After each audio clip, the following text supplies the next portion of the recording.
What's going on YouTube? It's Brazen back here with another video for you guys. If you guys are enjoying the content, if you guys want to hit a like down below, subscribe if you guys are new here, and leave a comment letting me know you subscribe so I can welcome you to the family. And that being said, cue intro.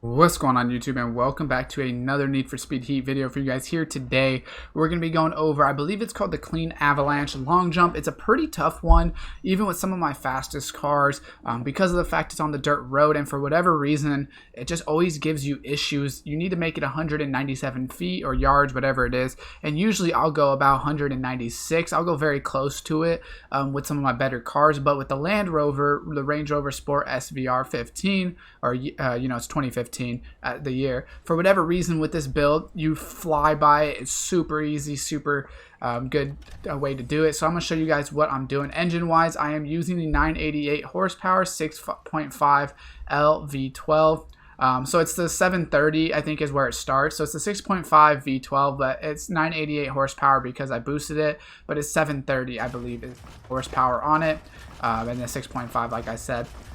That's how it starts. I believe, like I said, you can go up higher with your horsepower. I just have it at 988 right now. You can buy more parts, but I just started with the elites and it worked perfectly fine. But you can, obviously I have more parts, so if I wanted to, right, I could put ultimate parts, elite plus parts, but you can see I just have basically elite everything. I didn't use any elite plus or ultimate, so you should be able to do this pretty easily. In my personal opinion, I use the turbocharger elite. Once again, I don't have the turbocharger ultimate, but you know, everything else I could almost use ultimate or elite plus. And then I'm using the 1x 12 pound just to get you some more speed, since all we're looking for is top speed rate when you're about to go off the jump. So I use rally suspension super, only 7500. Brakes, I didn't really equip any, but once again, you could put on better brakes I guess if you want, but you really don't need brakes for this. Off-road elite tires. And then I have the Elite Plus drivetrain, which the clutch right for there, the gearbox, Elite Plus 8-speed, and then the Super Rally differential. Those, you know, are all pretty cheap. The engine parts are what's most expensive, so if you want to leave those on the Elites, it works like you'll see in this video. But obviously, if you know, I would switch your clutch and gearbox because they're pretty cheap. If you don't have, you know, $15,000, $20,000 to do it, then you probably weren't able to even buy this car. The car's about $100,000, I believe, maybe $122,000, something like that. And then also on top of that, you obviously got to buy the engine that I think was probably like $430,000 base. So it's decently expensive to buy that engine. So what you're going to do is when you load into your map, zoom out. It's going to be in this top corner. You guys probably already know where it is if you are doing this challenge, but it's right here. You can see I've done 235 yards. The best fast travel that I found is right here, or at least the easiest for myself. And then you're just going to load in and follow it through the dirt road, and then I'll show you guys off the jump how to do it. Very simple. Like I said, 197 yards was hard to do in other cars, and then all of a sudden, as soon as I switched to this car, 235 feet was super easy. And this car is not very good, if I'm being honest with you. It's very like hard to turn.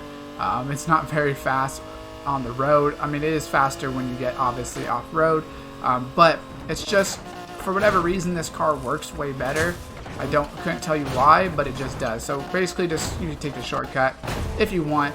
We just want to get up this hill, and then we'll go off the jump. So obviously the yellow will show up now and tell you where to go.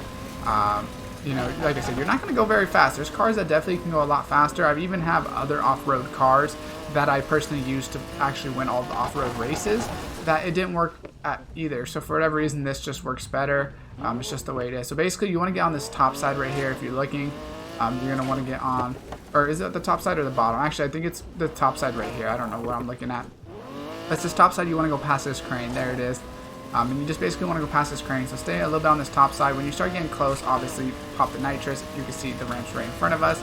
So we'll go ahead and pop this nitrous, and then we'll go ahead and just fly off of it. And then you can see how far we will go. So we're already at 100 and a lot of yards, and all of a sudden, boom, for whatever reason, 236 yards. You fly by. Like I said, when you're in other cars, it didn't really work as well. For whatever reason, in the Range Rover, it does. 236 yards. You can see, I don't know if that was my record, if I had another record already. I guess it probably was the record. But super simple to do. You'll get it done in 1 or 2 tries. You will need probably like $600,000 to buy the car, the engine, and a couple of the parts, but it's worth it if you are having problems doing this, because this was the last challenge I had to get platinum, and it made it super simple. So if this video does help you guys out, make sure to drop a like, subscribe, and turn on the post notification bell. And as always, I will see you guys next time.